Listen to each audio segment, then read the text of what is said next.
Hola, en este video vamos a revisar la sesión número 5 del programa Sin Estigma de la Obesidad y el tema que vamos a estar trabajando a lo largo de esta sesión y webinar son las herramientas para el tratamiento de la obesidad que están libres de estigma. Vamos a ver algunas herramientas que precisamente están enfocadas a otra perspectiva que no tenga que ver precisamente con el objetivo de bajar de peso o únicamente estar trabajando la parte de alimentación y actividad física. Así que lo que vamos a revisar a lo largo de estos 3 webinars es lo siguiente. En el primero vamos a hablar sobre las intervenciones cognitivo-conductuales en el manejo de la obesidad. En el segundo webinar vamos a estar hablando de la atención plena y la alimentación consciente como herramientas alternativas precisamente del área de nutrición y todo lo que tiene que ver también con un enfoque de cambio de comportamiento. Y por último, en el webinar 3 vamos a hablar del modelo de las 5 A's para el manejo de la obesidad, que este es el modelo que ha propuesto Canadá. Entonces, comencemos con nuestro primer webinar en el cual vamos a estar un poco platicando sobre las intervenciones cognitivo-conductuales en el manejo de la obesidad.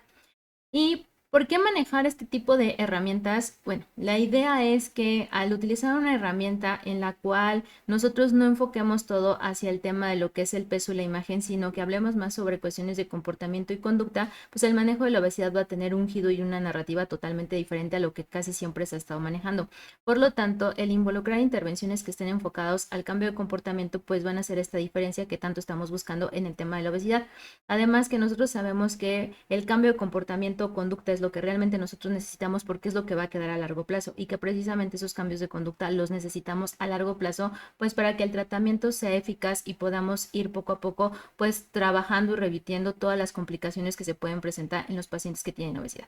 Y finalmente, si nosotros tenemos un cambio de comportamiento de conducta, pues vamos a lograr cambios significativos en nuestros pacientes en su estado de salud. Este es el enfoque principal que nosotros tenemos, más allá de idealizar un peso o una forma corporal. Entonces, yo no quiero que el paciente cambie de comportamiento por su imagen o por su peso, sino porque realmente esto va a tener un impacto significativo en su vida diaria y en su calidad de vida.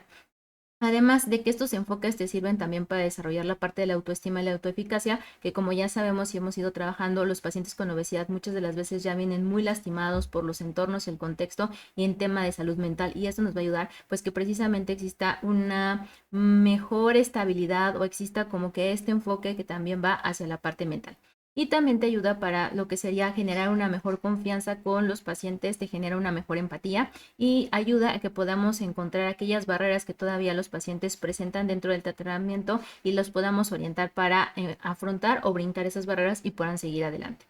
Dentro de lo que sería entonces este manejo de la obesidad, pues la idea es también educar desde esta perspectiva, que es uno de los datos más importantes en los profesionales de la nutrición. La educación y nutrición pues es primordial y aquí pues en el manejo de la obesidad también es primordial y nos ayuda precisamente a que a través de esta educación nosotros no nada más en nutrición, sino en otros factores como biológicos y ambientales, hagamos precisamente este cambio que tanto necesitan los pacientes y podamos combatir también algunos factores etiológicos que están relacionados con el desarrollo de la obesidad. Otro de los datos que se propone en las teorías cognitivo-conductuales es en el tema, bueno, ¿y en dónde queda el peso, no? Se puede hablar sobre el tema de peso, pero no como el peso ideal o el peso perfecto. Podemos manejar en algún momento si se requiere el término de mejor peso, pero siempre que no se centre en esto, o sea, no seamos objetivos en que el peso es en lo único que nos vamos a enfocar, sino que en algún momento si se requiere el mejor peso que deberías de tener es este, pero no es conforme a lo mejor a una edad, no es conforme a una cuestión ideal o a un número, sino el mejor peso en el tema sobre todo de salud y de que pueda ser alcanzado por la persona. Por otro lado, también se proponen que se utilicen metas realistas y sostenibles. Aquí podemos utilizar las metas SMART. Y también lo que sabemos es cuál el tratamiento que mejor que requiere o el mejor tratamiento para nuestros pacientes es el que el paciente se pueda adherir. Entonces aquí es muy importante precisamente esta parte de buscar en cuál es el tratamiento del paciente que tengo enfrente para que se pueda adherir. Entonces tenemos que abrir precisamente toda esta categoría o todas estas opciones de tratamiento que tenemos para poderlas enfocar al paciente que nosotros tenemos frente a nosotros. Y en cuestión de lo que sería la autoeficacia y la motivación que debe ser intrínseca, como ya lo comentaba, esto es como la parte de cuidar la salud mental y todo es con la intención de mejorar la salud, la función y la calidad de vida. En ningún momento nos estamos enfocando a el número que diga la báscula, ni tampoco nos estamos enfocando a la imagen de la persona. Todo el tiempo estamos buscando el tema en cuestión de mejorar salud y calidad de vida. Ahora, en cuanto a lo que serían las intervenciones conductuales, que es una de las propuestas que se tienen, que son libres ya de todo este tema de estigmatización, es precisamente ayudar a los pacientes a alcanzar sus objetivos del cambio de comportamiento. Volvemos a lo mismo, el enfoque es hacer un cambio conductual de comportamiento y precisamente aquí lo que estamos haciendo es que los pacientes tengan mejores hábitos en sus estilos de vida y en todos los aspectos, desde hábitos, por ejemplo, de sueño, hábitos de alimentación, hábitos de actividad física, hábitos de consumo de sustancias que no son adecuadas y que pues las dejen de consumir, como por ejemplo el consumo de tabaco, a lo mejor de bebidas alcohólicas, y todo esto lo que va a hacer es que exista una mejor asociación y dominio del comportamiento, pero en muchos aspectos. No nada más vuelvo a enfocarme al tema de lo que sería alimentación y actividad física, sino ver como el todo de la persona para que mejore en su totalidad y así podamos tener pues repercusiones beneficiosas en el paciente para su salud. En los enfoques de la terapia cognitivo-conductual, entonces, ¿qué es esto? Pues es precisamente una técnica bastante eficaz que realmente quien la maneja a la perfección son el área de psicología y las demás áreas de la salud. Lo que hacemos pues es guiarnos de este enfoque precisamente para desde nuestro ámbito pues poderlo utilizar. En el caso de medicina, en el caso de nutrición, pues lo que estamos haciendo es agarrar esta terapia cognitivo-conductual para el manejo de la obesidad, pero para poder identificar ciertos factores que puedan tener precisamente de condiciones psicosociales que estén afectando nuestra área. Por ejemplo, a lo mejor en el caso de medicina, qué cuestiones psicosociales afectan para que el paciente consuma o no consuma el medicamento, o se realice o no se realice los estudios. En el caso de nutrición, qué es lo que está haciendo que el paciente a nivel psicosocial pues no lleve correctamente el plan de alimentación, no haya cumplido las metas, no haya hecho un cambio de alimentación representativo. Entonces, nosotros adaptamos esta terapia precisamente para poder encontrar qué más es lo que le está afectando al paciente para que podamos encontrar las barreras. Además de que este tipo de terapia es un modelo teórico de aprendizaje que sirve de acondicionamiento clásico operante y sirve de aprendizaje vicario. Vuelvo a repetirlo. El área que lo maneja la perspectiva es psicología y lo ocupa precisamente para lo que sería pues mejorar todas estas emociones y todos estos sentimientos en el paciente. Nosotros no lo vamos a hacer así, dependiendo del área a la que nos corresponde, lo que vamos a encontrar es cuáles son las barreras y cómo podemos apoyar un poco al paciente para que pueda lograr brincar esas barreras. Y en el caso de que consideremos que no tenemos las herramientas necesarias como profesionales para poder hacer esto, pues se tiene que canalizar directamente a psicología, ya si esto nos rebasa y se pueda trabajar ya de manera mucho más eficaz y precisa este tipo de terapia. Con respecto a lo que son las claves de la terapia cognitivo-conductual, lo que nosotros tenemos es que nos sirven precisamente para tener una nueva forma de pensar, es decir, mejora la cuestión cognitiva con la parte de las emociones que estamos nosotros presentando, precisamente para que haya una mejor forma adaptativa. También tenemos que se focaliza en áreas específicas y concretas. Te sirve también para tener información relevante en la historia clínica. Es como abordar un poco más aspectos de la vida de la persona, vuelvo a lo mismo, en los cuales podemos encontrar que a lo mejor la relación con la familia, con los amigos puede estar afectando también la parte clínica y es parte del desarrollo de la obesidad que tiene el paciente. A lo mejor que una falta de trabajo del duelo es lo que está provocando que el paciente pues haya desarrollado y se le haya complicado el tema de la obesidad. Y esto nos lleva precisamente a la empatía cognitiva, encontrar esos problemas que a lo mejor si nos vamos a la parte muy clínica no encontramos y con esta perspectiva pues sí los vamos a ver y también nos sirve para la escucha activa. A veces también lo que necesitan los pacientes es que los escuchemos sobre las situaciones o problemas que les están aconteciendo en ese momento, más que a lo mejor que estemos hablando de cuestiones médicas muy específicas o de que estemos hablando de la parte nutricia. No es que no lo vamos a hacer, sí lo vamos a hacer, pero sí hay que abrir como que este preámbulo donde el paciente pues, nos puede expresar un poco cómo se siente como tal de persona más allá de los enfoques que le queramos dar. En cuanto a lo que serían otras claves que tenemos, está la parte del desarrollo colaborativo. Lo que les comentaba es un poco una plática para que el paciente se sienta en confianza y pues se pueda abrir un poco en lo que está sucediendo. Hacer mucho esta parte del feedback, que es la retroalimentación del paciente, en la cual pues decir, estoy entendiendo correctamente esto o tú que me entendiste en todas las áreas como profesionales de la salud es muy importante que podamos retroalimentar al paciente, porque a veces ellos interpretan de una manera muy diferente lo que nosotros estamos explicando, a lo mejor porque no utilizamos los términos correctos, a lo mejor porque el paciente se perdió y porque no está tan familiarizado con lo que nosotros les estamos explicando. Entonces la retroalimentación es una parte fundamental para que al paciente le quede claro cuál es el tratamiento, los objetivos y hacia dónde vamos, porque puede malinterpretar la información y entonces esto puede ocasionar que el tratamiento no sea adecuado. También nos crea una conexión con el paciente porque el paciente se siente escuchado cuando él nos retroalimenta o nosotros lo retroalimentamos. Y también una de las ideas precisamente de la terapia cognitivo-conductual es un poco dejar este tipo de tareas para casa y revisarlas. Es como la parte del reto que tiene que hacer el paciente para que él mismo se vaya monitoreando en lo que está haciendo mal y en lo que está haciendo bien, para que pueda darse por sí solo soluciones, porque la idea es que en algún momento el paciente por sí solo pueda decir, en esto estuve mal o esto no fue lo correcto y lo debería de modificar de esta manera en ámbitos de alimentación, en consumo de medicamentos, en actividad física, en consumo de cualquier otro tipo de hábito que tenga el paciente.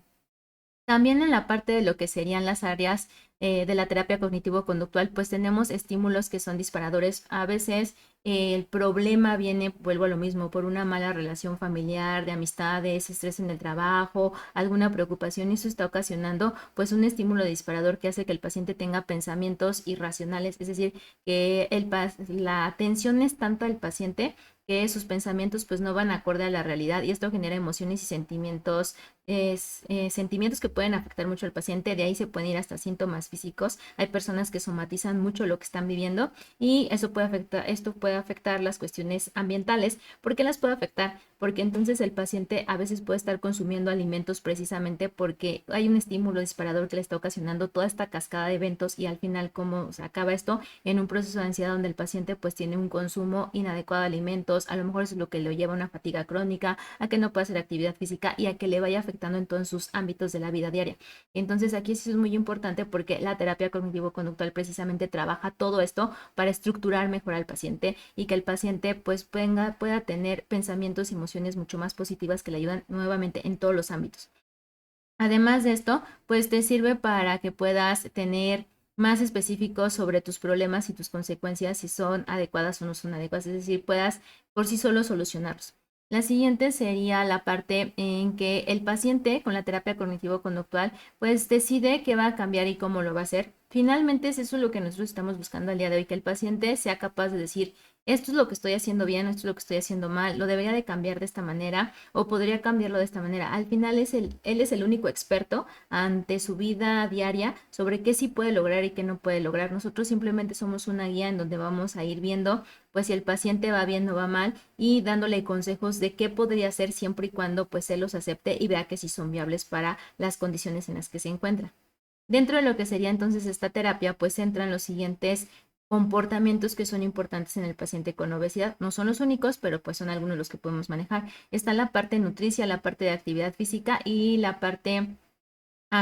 psicológica de la alimentación, ¿no? La idea es que todos los pacientes que tengan un tratamiento para lo que es el tema de obesidad, pues sean intervenciones a largo plazo. Entonces estamos hablando de intervenciones de 6 a 12 meses, no estamos hablando de una intervención de un mes ni de 2 meses, es un tratamiento a largo plazo. Yo creo que eso es una de las primeras cuestiones que tendría que quedar claro, y precisamente eso es hacer un cambio de narrativa en esto, no enfocarlo a que, pues nada más es 2 meses de tratamiento ya, o es un reto 21 días y ya, no, estamos hablando de tratamientos a largo plazo para que esto funcione y porque vamos a trabajar diferentes esferas del ámbito del paciente con obesidad. Dentro de lo que sería precisamente estos cambios de comportamiento, enfocándonos un poco al tema de alimentación y nutrición, pues también implica que son varias sesiones en las cuales vas a trabajar todo, desde temas de hambre y saciedad, en qué momento te da hambre, cuando tienes saciedad, a qué le llamas saciedad, en qué momento comes, por qué comes, qué sientes cuando comes, todas las emociones que se generan, por qué lo quieres, por qué lo preparas de esa manera, por qué es ahora y no a otra hora, cómo son tus horarios de comida, cuál es el sentimiento que te ocasiona este tipo de alimento o por qué decidiste consumir este alimento. Entonces, así hay que hacerlo en todos los ámbitos. Hay que tener muy claro por qué el paciente está teniendo ese comportamiento y cómo ese comportamiento le está afectando en su problema de la obesidad. En cuanto a los pasos de la terapia cognitivo-conductual que ya vimos ahorita, más o menos en todo el enfoque que tiene que ver con emociones, con pensamientos, situaciones disparadoras, encontrar todos los porqués y cómo y cuándo del paciente cuando está realizando un comportamiento, pues tenemos que alguna de las herramientas que podemos utilizar para este tipo de terapia, pues es precisamente la entrevista motivacional, que es una de las herramientas más importantes para evaluar cambios de comportamiento, para combatir las ambivalencias de cuando el paciente quiere hacer algo y no lo hace y sí tiene la intención, pero no la tiene y no sabe cómo hacerlo. La otra también sería la reestructuración del patrón cognitivo, que pues eso puede afectar hasta para que tengas una reestructuración de la alimentación, no hacer restricción en el patrón de alimentación. Volvemos a lo mismo, queremos hacer un cambio de esto. Entonces, toda la vida ha sido de, dieta hipocalórica, restringida en alimentos. Ya no, esta terapia no está enfocada precisamente a que el paciente pues tenga una dieta restrictiva donde él mismo sufra y donde tenga como muchas complicaciones porque no lo puede llevar a cabo. La siguiente es precisamente evaluar todos estos estímulos exógenos y endógenos que tengan que ver con el comportamiento. En el caso de comida, vuelvo a lo mismo, qué está produciendo que comas o no comas, qué está produciendo que hagas ejercicio o no hagas ejercicio, qué está produciendo que te tomes o no te comes el medicamento, qué del contexto donde estás es lo que está afectando, y poder expresar también las emociones de otra forma. A lo mejor te generó un sentimiento, una emoción, el tratamiento que estás llevando ahorita y entonces es lo que te está impidiendo que lo lleves correctamente, y también generar un poco los refuerzos positivos, hacerle ver al paciente que bueno, que está cumpliendo a lo mejor con la meta o que aunque no le está cumpliendo, pues haya un cambio significativo a como antes cuando no realizaba este cambio de comportamiento. También tenemos nosotros entonces que en este tipo de terapia pues ya existe evidencia científica que han hecho de tratamientos cognitivo-conductuales en pacientes precisamente con la situación de la obesidad, y entonces se ha visto que en esta terapia cognitivo-conductual pues siempre ha existido como la tradicional, se han hecho pruebas como de otras alternativas, o sea, basándose en la misma teoría pero como con un enfoque a lo mejor un poco más intensivo, y se ha encontrado en lo que fue 2021 este tipo de terapia cognitivo-conductual que fue como bastante personalizada y bastante exhaustiva en los pacientes, en los cuales se buscaba hacer un cambio cognitivo y de comportamiento a largo plazo en los pacientes, y lo que está, la intención de todo esto era que estuviera personalizado, o sea, que cada paciente tuviera su propia terapia cognitivo-conductual bajo las condiciones en las que había desarrollado la obesidad. Entonces no era como que ibas a manejar lo mismo para todos, sino que cada uno de ellos iba a recibir su propio tratamiento personalizado.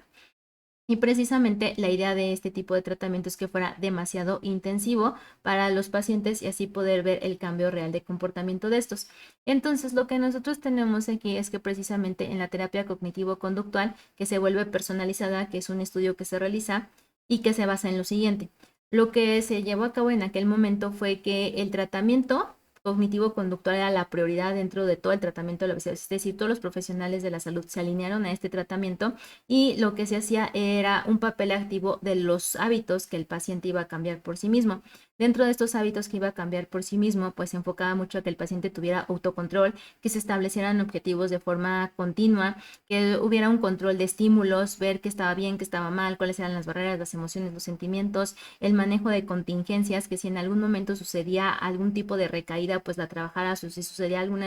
algo imprevisto, pues se supiera superar de forma correcta, la resolución de problemas también del paciente. La idea era también tener una agenda organizada donde ya se le iba diciendo al paciente qué se iba a ver sesión tras sesión, tanto en cuestiones médicas, psicológicas, nutricionales, de enfermería, o sea que el paciente ya sabía a qué iba y cómo estaba estructurado todo, y que ni siquiera tenga idea de por qué va esa sesión y si no va, qué pasa. El que los pacientes sepan qué se va a ver en esa sesión va a ayudar mucho para que tengan precisamente un objetivo por cual llegar, el control del tiempo real del paciente, los deberes de planificación, es decir, que el paciente también tuviera planificadas las tareas o actividades que tenía que hacer y que tenía que cumplir para cada sesión con el profesional de la salud con el que iba, establecer patrones precisamente en el tema de nutrición que fueran regulares, es decir, para establecer un mejor hábito y establecer, por ejemplo, horarios de comida, y identificar contratiempos y responder rápido. Entonces, la idea aquí era tener muy cobijado al paciente y darle muchas herramientas, pero que al final por sí solo tomara las decisiones, y que si en algún momento se trababa en algo, pues se le pudiera dar la solución o las herramientas para superarlo. Por lo tanto, este tipo de terapia tan intensiva se vio que tenía muy buenos resultados en los pacientes con obesidad. Los cambios de comportamiento fueron bastante significativos en ellos. Se vio un cambio de hábitos conductual, emocional, en todos los aspectos bastante bueno, y entonces pues es una de las propuestas que ahora se tiene dentro de muchas que existen, de que la terapia cognitivo-conductual no es como, te vamos a utilizar lo mismo para todos, que realmente la debes de personalizar según las necesidades de cada paciente, según las dudas y los problemas que está presentando. Entonces, ya también para terminar un poco esto, ¿qué más incluye esta terapia cognitivo-conductual? El trabajar con las metas SMART. Estas metas SMART son primordiales en todos los ámbitos como profesionales de la salud. La podemos encontrar para actividad física, para alimentación, para medicina, para psicología, en las cuales tenemos que ser metas que sean específicas. Específicas es algo clave. Por ejemplo, en temas de alimentación y nutrición, pues que consumas un poco más de verdura, ok, pero que sea medible. ¿Cuánto más de verdura? Una taza, dos tazas, a lo mejor un plato más, que sea alcanzable, que por ejemplo no va a decir, ay, no comes nada de verdura, a partir de mañana vas a estar consumiendo 5 tazas más, pues eso no es alcanzable. Entonces, algo que sea medible, que sea alcanzable y que precisamente sea realista en las condiciones que tiene el paciente. Entonces, vas a consumir una taza de verduras cocidas 3 veces por semana durante los próximos 15 días y establecer un tiempo, por cuánto tiempo lo voy a llevar a cabo. Y una vez que lo cumplí, ahora sí puedo avanzar un poco más en esa misma meta. Las metas SMART es precisamente esto, que tengas un objetivo que sea específico, medible, alcanzable, realista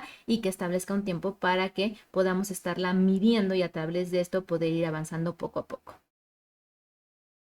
Con esto termino alguna de las herramientas que tenemos precisamente para el manejo de la obesidad y que están libres de estigma. ¿Por qué están libres de estigma? Porque ya vimos que en ningún momento se están enfocando al peso, se están enfocando a la imagen, o se están enfocando únicamente a la alimentación o a la actividad física, sino se están enfocando a un todo, que es un cambio de comportamiento en todos los ámbitos de la vida de nuestro paciente. Así que te invito a seguir continuando con esta sesión número 5, con el segundo webinar en el cual vamos a hablar sobre atención plena y alimentación consciente.